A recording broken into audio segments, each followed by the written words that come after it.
On with session 3, which is about communicating and interacting with the models and technical data.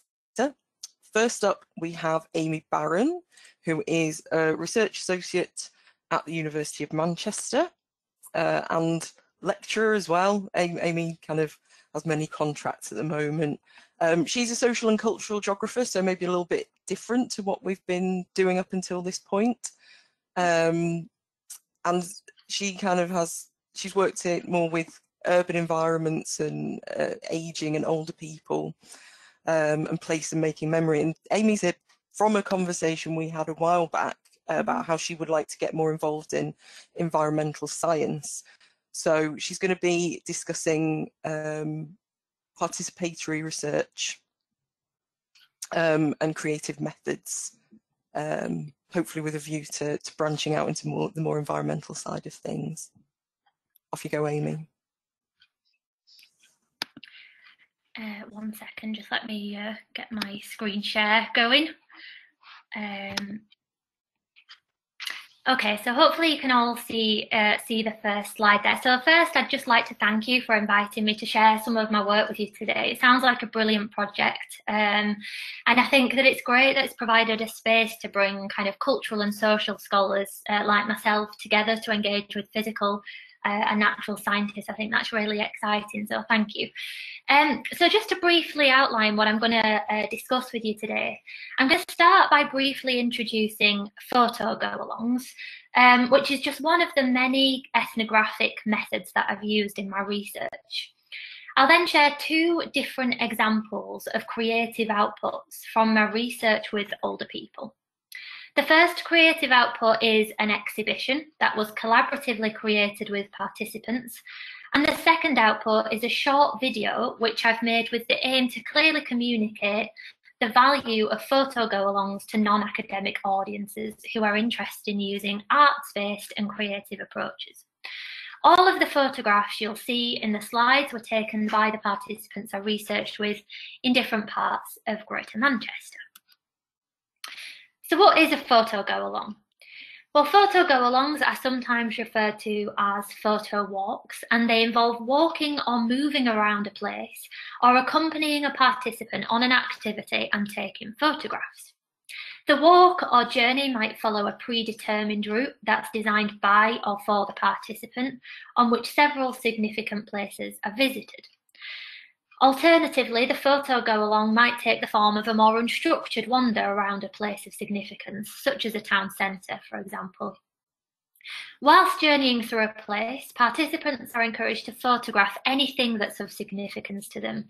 This could be anything as mundane as litter on the street to renowned buildings and everything in between.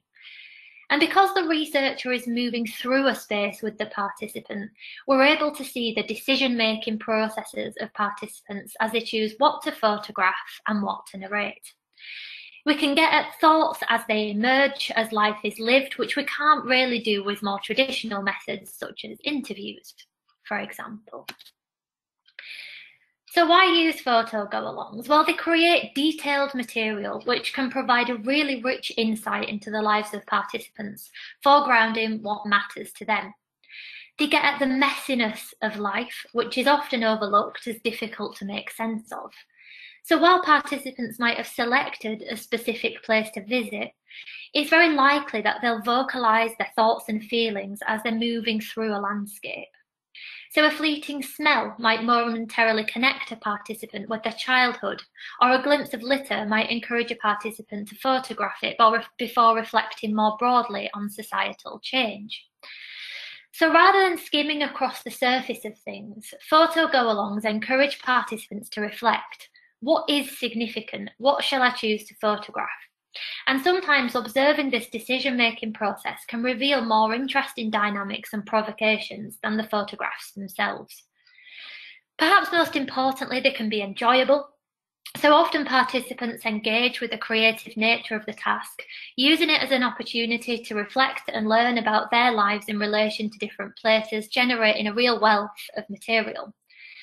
And the photographs and narratives shared can be used then to creatively communicate to different audiences, whether this be through websites, presentations, exhibits, or to accompany more traditional policy briefs and reports. So in my research with older people in Greater Manchester, I use photo go-alongs with a suite of other ethnographic methods for all of the reasons I've just outlined. I was interested in understanding the lived experiences of older age in the move towards creating what the World Health Organization call age-friendly cities. So in policies geared towards older people, then I think it's fair to say that assumptions are often made about who older people are and what is significant and important to them. So photo go-alongs as a method of creative practice allowed us to really put older people at the centre and to understand the world from their perspective. So as I alluded to earlier, the photos and narratives created by participants were used to collaboratively assemble a photo and story collection called Place Belonging Manchester. And this was shared at different venues across Greater Manchester, from art galleries to shopping centres to cafes. The collection was shared primarily as part of the Festival of Ageing, which is part of the age-friendly agenda, but it was also shown as part of local arts festivals and independently at different art galleries, museums and theatres as well.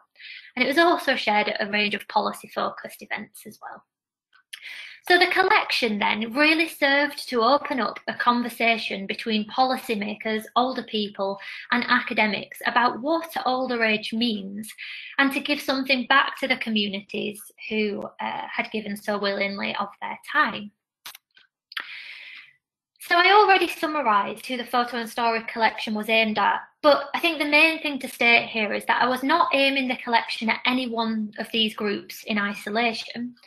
But the collection, just like the method of photo go-alongs, was used as a means to engender a dialogue between these different stakeholders. The point was not to showcase a set of findings as a kind of particular truth, but to use creative arts practice as a point of potentiality, as something from which new conversations and interactions might be generated and explored. So I chose to use these methods because I enjoy engaging with people primarily. I enjoy producing great academic articles too, but I think there's something really brilliant about seeing people smile and talk around your work that's far more satisfying.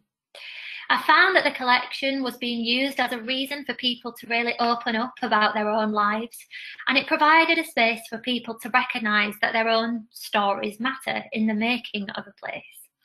So the collection became a space of capacity building for those involved in this regard. So the second creative means of communicating my research that I'm sharing with you today is a short video. So I'll just get that up momentarily. So just for a bit of background, I'm working as a research associate on a project called Methods for Change at the moment, which the whole purpose is trying to creatively communicate the value of social science methods to non-academic audiences. As part of that, this short jargon-free video aims to communicate the value of photo go-alongs.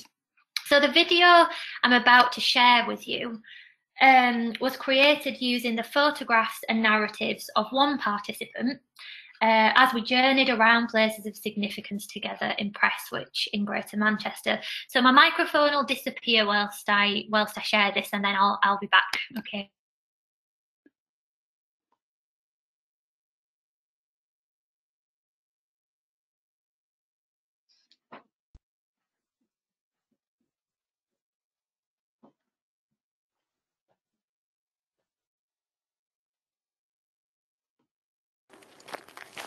It's working, Amy, thank you.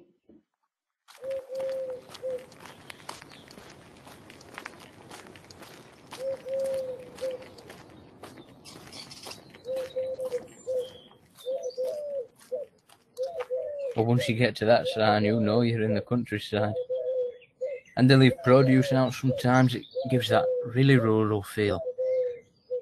You know, it's barren, abrasive, and peaceful here. It's almost like a wilderness experience, if you get me. You feel like the only eyes on the place are those of the birds. And you feel that the trees are aware of the passage of time because they'll be around a lot longer than you or me. Time stops running away from you here.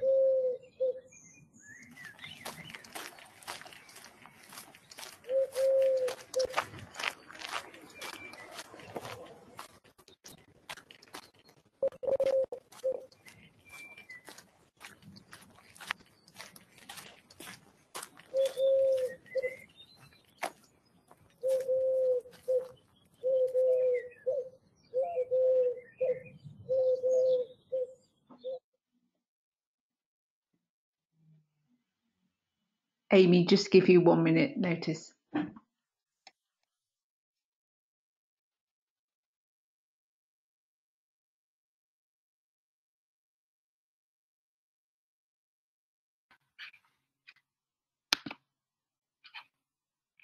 Okay, so hopefully you enjoyed that. Hopefully that was interesting. So I'll just rush through these last slides. So I've received really positive feedback from those who engaged with the exhibit and the feedback so far. I found these sorts of creative outputs really resonate with the different publics and professionals in a way that academic articles simply can't do.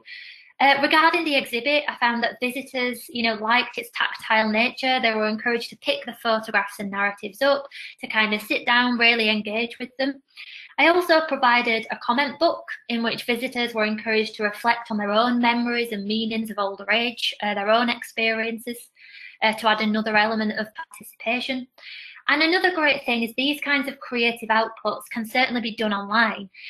So, you could create videos, you can create comics, zines, illustrations, manifestos, and websites, both as a means to generate data, but also to share it creatively too. So if you'd like to find out more about photo go-alongs or this kind of creative output, I've left a list of resources here, and I think Joe has shared or will be sharing some with you as well. So thank you very much for listening. If you've got any questions, I'd be happy to take them.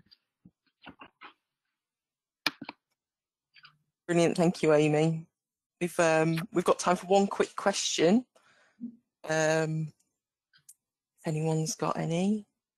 See, Ali's put on the chat there lots of parallels between photo go-alongs and boggy doodles, so it's great to see these crossovers emerging.